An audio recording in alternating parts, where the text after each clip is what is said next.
Hmm. Hi. I know you guys miss me. I am I am briefly out of my chess coma, so I'm pretty sure you guys would enjoy that. I'm pretty sure you guys would like to hear that because frankly, I just haven't been doing anything. I haven't been doing any writing, any. I did some philosophical reading this week. Uh, I did resume a little bit of Anti-Oedipus. Um, but, anyways, let's talk about what am I talking about? What this title is trying to say. And I'm sorry to have baited you guys into this title. Uh, but it is something that I've been thinking about. And kind of just on and off as I've been playing chess. And one of the things that always makes me laugh is when we consider when we have sort of constructed implicit criteria for a good argument, a good argument. And sorry. And it's just always interesting how that arises, and also how very often it's not really explicitly said, right? Like the criteria for a good philosophical argument. We have the tendency to use our implicit criteria, by just pointing out the flaws of the other, right? The other argument. And to be honest, I'm never really pulled by those kind of arguments. I'm never convinced by those arguments. And convinced is a key word here because it also reminds me of a talk. I wish I could find it. It was a talk that I listened to, I think, about probably now a year ago, where there was an interviewer asking, I think his name was it, he had something, I think his last name Berlin. They were asking him, what could you say to show that this position is better or something like that? And he remarked by saying, do you mean by she was asking, how could you prove that this is the better position or something like that? And he said, do you mean by prove? He's like, what do you mean by prove exactly? Do you mean to convince someone? uh, and a lot of standard debates is not to convince your opponent, but to convince the crowd, right? To convince the people watching. And I'll be honest, when it comes to just general arguments, and I'm talking about philosophical arguments and such, I'm not convinced by any of it. The only thing that convinces me, or that convinces me to change my position, is if it is simply more provocative than the other position. Plain and simple. Why? Okay, people that have watched my channel, why do I enjoy reading Anti-Oedipus? Why do I enjoy um, reading about Deleuze and everything that he says, that it's just so against the grain, and so I simply like being sort of, being in the position of where Deleuze or anti-Oedipus is, simply because, to me, it is just more provocative, right? It's just more provocative. Um, it's, to me, it's not a provocative position when I find it also agreeable with, psychoanalysis, right?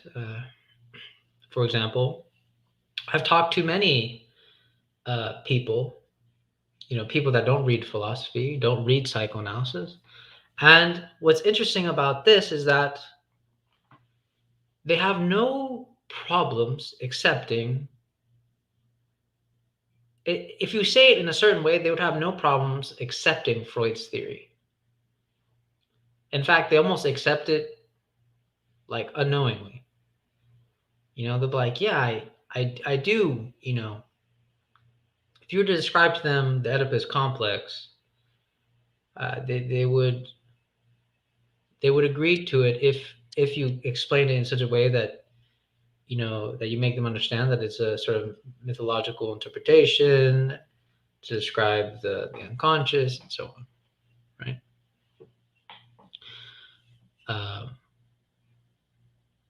But they would accept it. They would accept it, and for the most part, most people do, because a lot of people, blame their parents to some degree. I don't want to say all of them blame their parents, but some of them acknowledge that out of their trauma roots from some type of familial relation. Now, in the Lacanian sense, it's always with, structure and the other and so on. But it's still along the same lines. I feel like, once you accept Freud, it gets very easy to accept Lacan, in my opinion. Yeah, I mean, at least that's how I felt. Like when I started reading Freud and I started going into Lacan, I started realizing, like, it's just very easy. It's very easy to accept Lacan. At that point, it just kind of, you just, and I feel the same way with Hegel. That, when I read Hegel, I'm like, oh yeah, this all very agreeable for me. Which to me actually is I actually find that to be more of a red flag for myself. Just because what is going on is that it's not provocative enough for me. It's just simply agreeable, right? Like, I'm not against it. I totally agree with it, you know. But it's the fact that I totally agree with it that scares me. Um, and there's so many people that love Hegel, and so many people that love Freud, and so many people that love Lacan, that you know, where's the provocative part? There's nothing provocative. And I think this is where my criteria for this is against the every grain of ever knowing anything. Um, some people would say that this is just completely, idiotic for following a position that simply is more provocative than the other. But I think this criteria should not be disregarded um, as just outright. I don't think it should be. I think that there is some truth to something being more provocative than the other. There is something there to explore in that, right? Because again, when I read Freud and when the little bit that I have read about Lacan, again, it's also agreeable for me. I have almost like no problem with it. But when I started reading Anti-Oedipus and a little bit of Deleuze and all that, I started realizing that, well, uh, whether we can make the argument that their position is incorrect or they have misunderstood something about Freud. The way I look at Anti-Oedipus actually now is that it is simply a way to make psychoanalysis more provocative than it has ever been, um, in the form of a critique, really, in the form of a critique in some fashion. Um, Again, so what am I trying to say here? What I'm trying to say is that I'm not interested. I'm simply not interested in people disagreeing with me. That doesn't provoke me in any way. The only way that you could provoke me is that if you give me a more provoking position. You offer me a more provoking position to take, right? To consider. And I think this is where, where I have a lot. I'm against a lot of what people say when they say like, "Well, I disagree." It's like, yeah, you can disagree. That's fine. But again, it's not going to change my position. The only way, again, like I said, the only way you're going to change my position is if you give me a more provocative position. What is, and if I hear it, I go, wow, that is a definitely interesting position that you have there. That's it's very, you know, not usual, or maybe even more disagreeable than what I have encountered. And so again, yes, I think that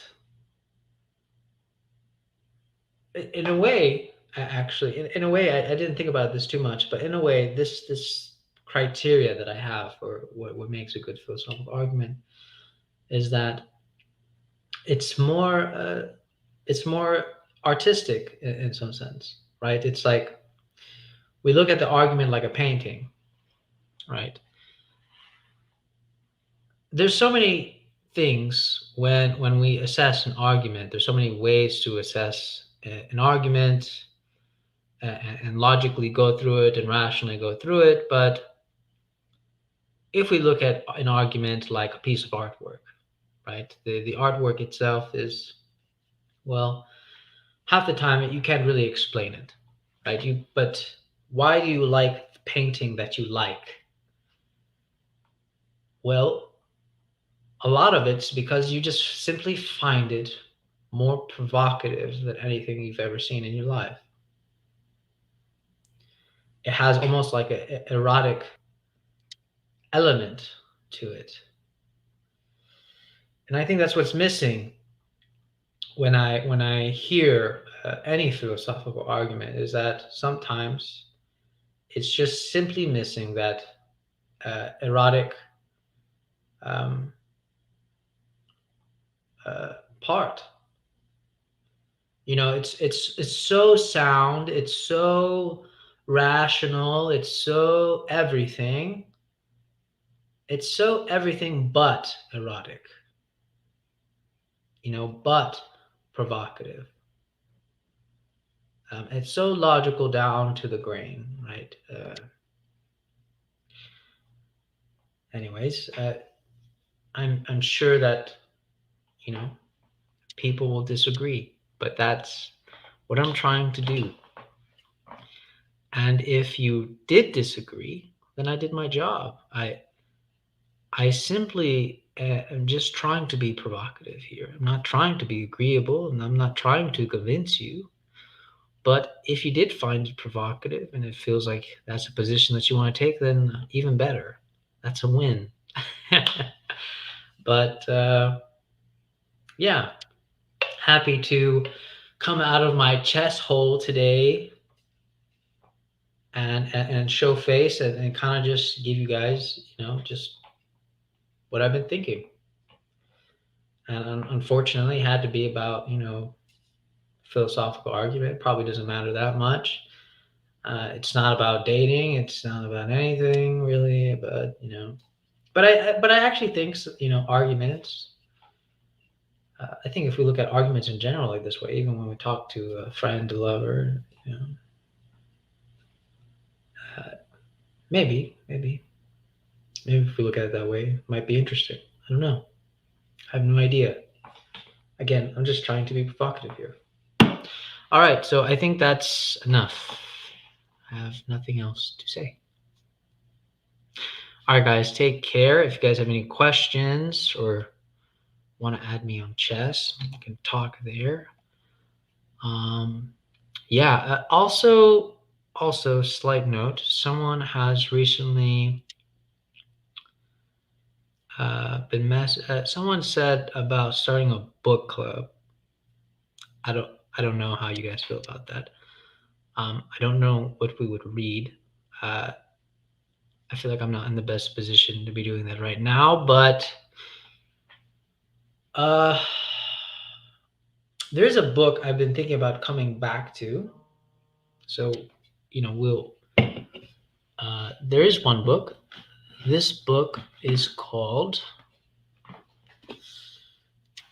Alone with the Alone: Creative Imagination and Sufism of Ibn Arabi by Henry Corbin.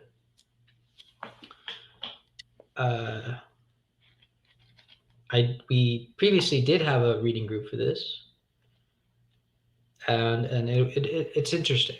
It's really, really, really, really, really interesting. Just the whole thing. Definitely the more esoteric side of the Muslim world. I know that I think the more people that have read Henry Corbin, I think the way it has evolved now is like they're very against Henry Corbin because